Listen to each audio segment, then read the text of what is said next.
Welcome back, everyone. Today's class is called The Brilliance of Pause.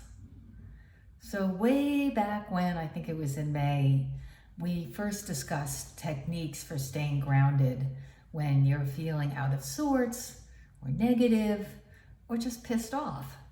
And I thought now might be a good time to revisit them and focus on the one thing that is consistent across all of our tools, which is simply the concept of taking a pause and seeing how such a small action can be so beneficial to our well-being. So first, during our meditation, we pause when we recognize our mind has wandered or drifted or been carried away by some story. And then we come back to the present moment, to our breath or the sounds, our focal point, our anchor. And we do so without judgment, without blame. We simply recognize it and say, oh, there's another thought, and we decide how we wish to proceed. But it's that pause, that moment of recognition, where we choose to have our attention in the body or in the present moment, and then we're no longer lost in thought. Instead, we have a real sense of being present and alive. As Sharon Salzberg says over and over again, she goes, our practice is all about the recovery, the returning, the beginning again. And we'll have to do it again and again. It's not a straight shot.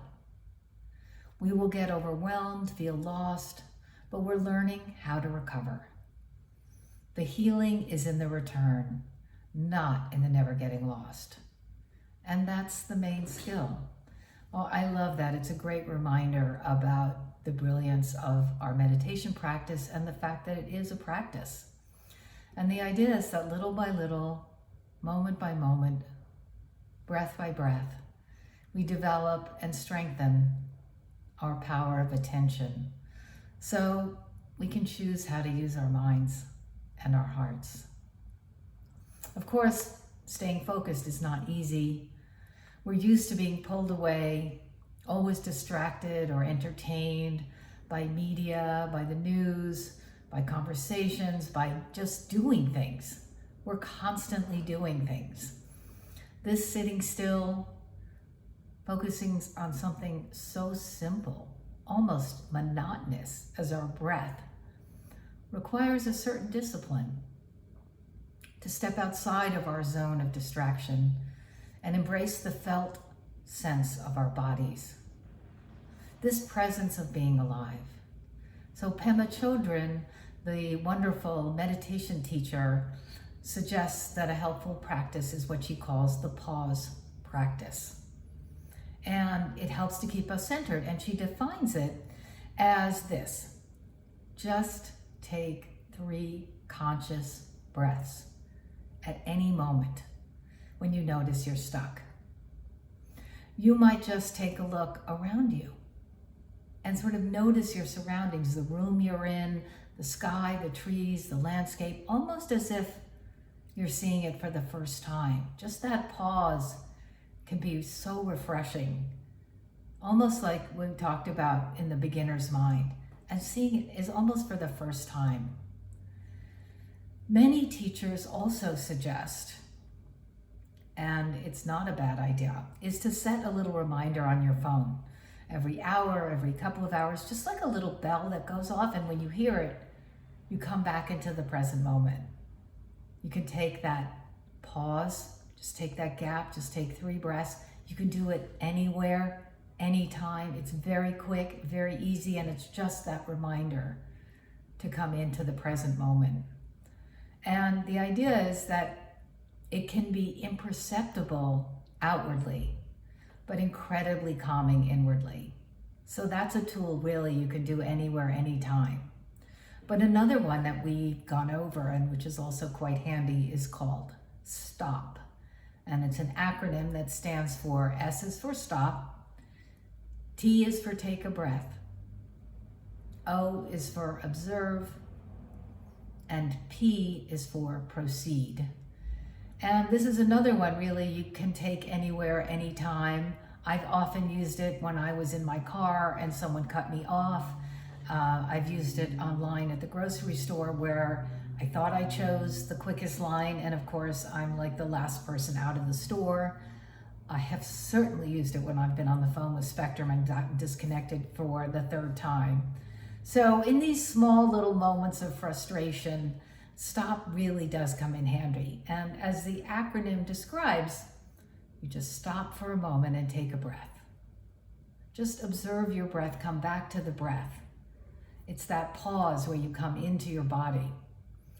And observe where you feel it. Is it tense somewhere? Are your hands clenched? Is your jaw clenched? Acknowledge that feeling and breathe into it. And then proceed. It may help to label your thoughts, anger, frustration, sadness. That can help reduce the personification of the negative feelings and bring some space or a gap. And it really allows us to help and investigate our feelings and acknowledge them and let them go. But the idea is, instead of saying, I'm angry, I'm worried, I'm frustrated, really just label it as an emotion. That is anger. That is fear. That is frustration. And that allows us to, again, depersonify it. Give us some space between the emotion and what we're feeling so that we can proceed with a non-reactive state. So there's a difference, though, I would say, between like letting something go and suppressing it. When you suppress something, and there are times where that might be useful, if you're just so charged and you can't really make sense of it, you can just go, enough. That's enough. I'm not gonna deal with this right now. That is suppression. Letting go is acknowledging and letting it just go and drift away. And the difference is suppression, it normally, in all likelihood, will come back. And it can come back even stronger at a different time in a different place. Where letting go feels like if it does come back, it's going to be lighter, like a weight has been lifted off your shoulders. And so it may take time for those emotions to go completely, but the idea is letting go, you let go little by little, and it becomes lighter and easier to let go. Well, letting go also means releasing yourself from the story you always tell yourself. If you say to yourself, I'm always afraid of this, I'm always depressed, remember that is a story you are telling yourself, and in practicing stop, you can recognize that and put some distance between that story and what you are actually experiencing.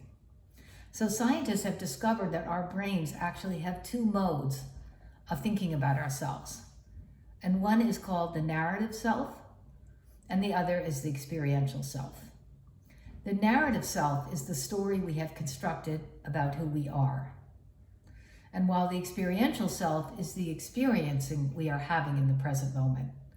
And it's not surprising that scientists have also shown that mindfulness, meditation, this pause practice increases the activation of the experiential self and decreases the activation of the narrative self, allowing you to let go of those stories you tell yourself.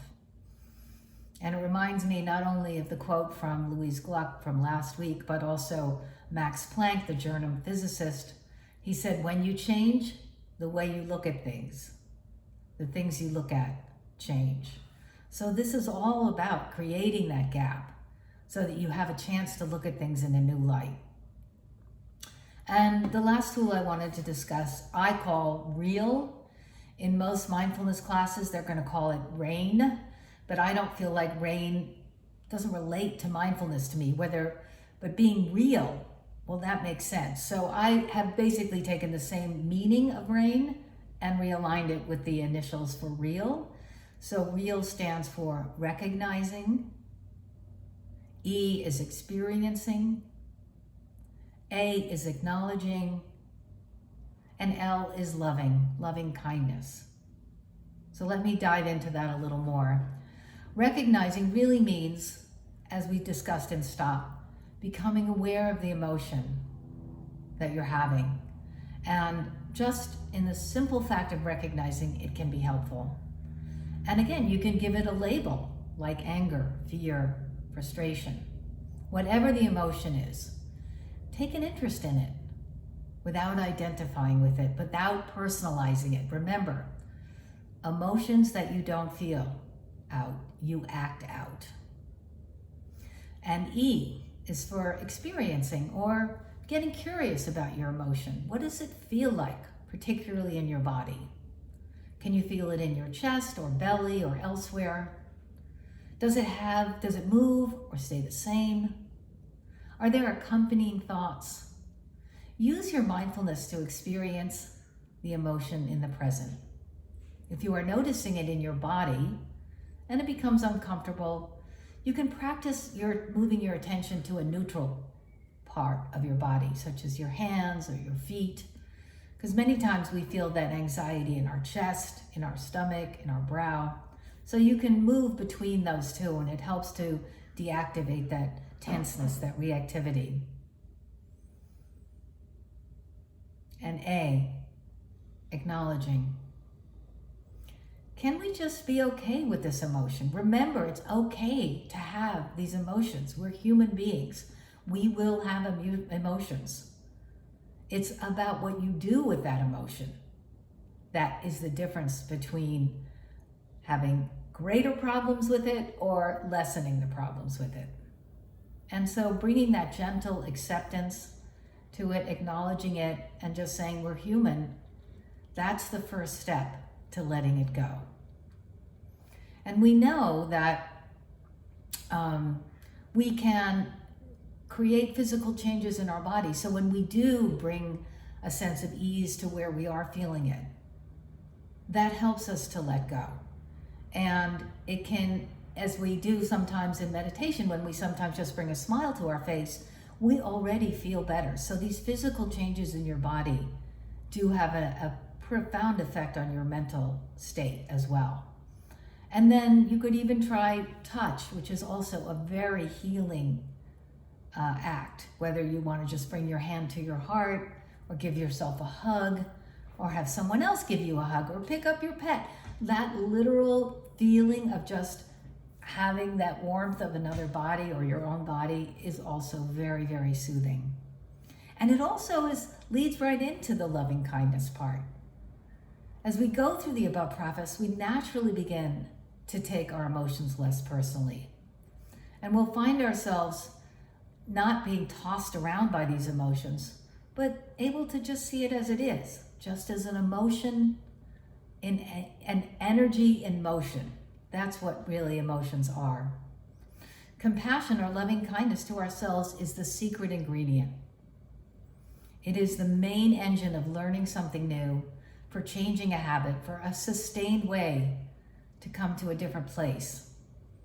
Replacing harsh judgment with compassion. And the less we judge ourselves, the less judgmental we are of others.